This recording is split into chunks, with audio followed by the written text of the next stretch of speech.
Salut à toutes et à tous et bienvenue dans ce nouveau tutoriel Affinity Photo.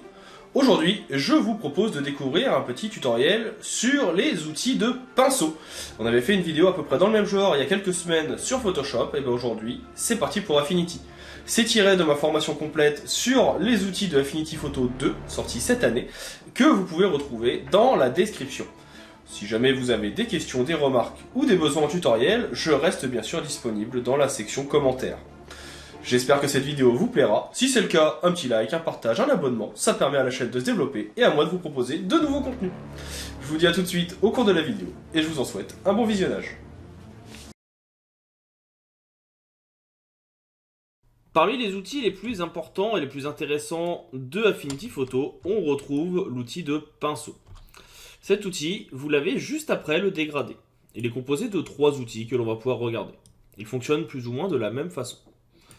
Le premier, le pinceau, va permettre, en venant choisir une couleur dans votre nuancier ici, ou bien dans votre onglet couleur, de pouvoir vous mettre en place, comme vous le voyez, un élément qui sera coloré, que vous allez pouvoir venir peindre.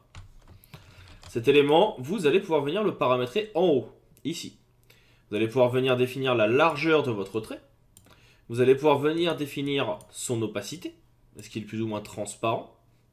Vous allez pouvoir venir définir son flux, c'est-à-dire est-ce qu'il y a plus ou moins d'encre dans votre document ou dans votre pinceau.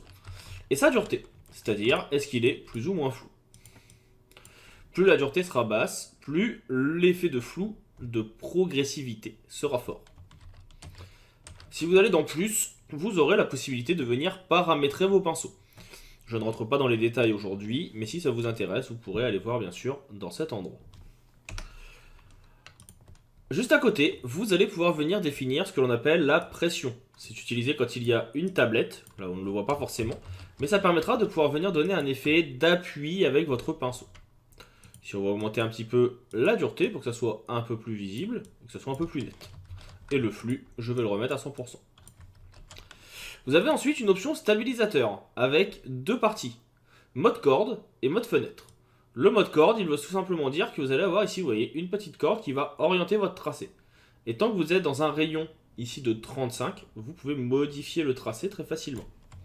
Vous pouvez augmenter le rayon avec ce petit curseur qui vous permet, comme vous le voyez, de pouvoir venir donc très facilement changer les directions, venir réorienter vos tracés comme vous le souhaitez et avoir un effet de stabilisation assez important. À côté, vous avez le mode ici fenêtre.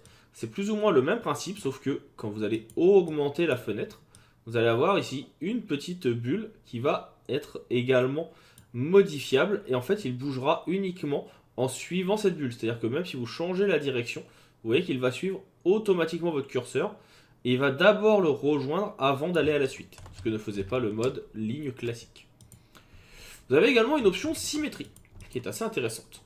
Ici, on va venir modifier l'épaisseur, donc la largeur de notre pinceau. Je vais mettre une dureté à 100%. Vous avez plusieurs choix d'axes de symétrie. Vous pouvez augmenter celui-ci suivant vos besoins. Plus vous augmentez, plus il y aura d'axes différents. Là, on est à 4. Et donc maintenant, si je viens peindre, eh bien, vous voyez que l'effet, et je vais enlever ici mon stabilisateur, de symétrie va venir s'adapter de chaque côté. Ça peut être utile pour venir créer tout simplement des effets de mandala. À tout moment, vous pouvez venir augmenter et ainsi modifier votre effet pour avoir un effet supplémentaire si vous en avez besoin. Et vous voyez qu'en plus, il vous fait une prévisualisation assez rapidement et assez intéressante.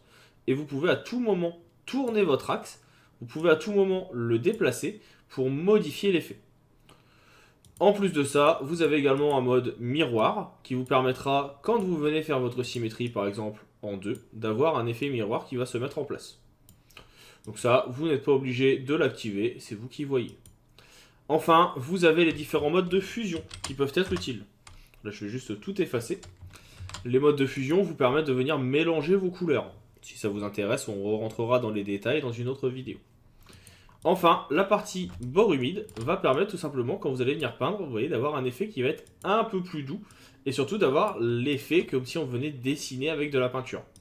On va baisser la dureté et vous allez voir qu'on a cet effet, vous voyez, comme s'il y avait de l'eau autour de notre forme qui se forme justement. Ça, c'est les options donc de pinceau. Mais si vous faites un clic droit, vous avez d'autres options. Vous avez remplacement de couleur qu'on verra juste après, et pixel. Pixel, c'est le même principe, sauf que l'objet ici n'est pas un pinceau, mais un crayon. Vous pouvez toujours jouer sur la largeur, et vous voyez qu'ici on n'a plus une forme qui va être arrondie, mais on va avoir une forme qui va être carrée, comme si on venait dessiner avec un crayon de papier. Enfin, on va avoir la partie juste après, remplacement de couleur, qui elle va être plutôt pour les photographies. On va aller chercher une photo. Par exemple ici on a la photo qu'on avait utilisée précédemment avec des éléments roses. Et le remplacement de couleur, lui, il va permettre tout simplement de venir choisir une autre couleur, disons du turquoise, et de venir remplacer les couleurs sur la photo.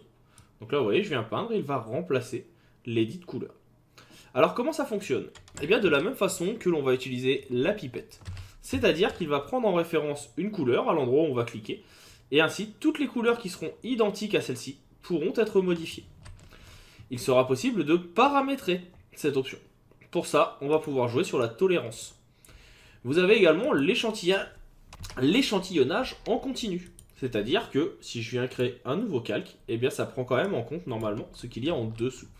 Et surtout, si jamais vous ne prenez pas de nouveau calque, eh bien ça permet que même si je viens peindre, il continue à remplacer les couleurs sans prendre en compte justement les différents pixels.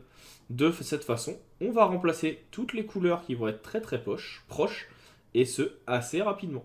Et donc vous voyez que là par exemple, j'ai pu remplacer mes framboises et les mettre dans la bonne couleur. Si besoin, vous relâchez s'il y a une différence de teinte, et on peut venir repeindre par la suite pour continuer de modifier. Donc c'est une petite option qui est assez sympa, qui marche bien, et qui permet donc de modifier les couleurs. Alors bien sûr, c'est pas quelque chose que j'utilise au quotidien. Pourquoi? Parce que c'est pas forcément quelque chose qui est extrêmement précis. Il faut jouer sur la tolérance, ça ne marche pas à tous les coups. Il faut venir retrouver exactement la bonne teinte, il faut venir repasser parfois plusieurs fois pour avoir quelque chose qui nous convienne.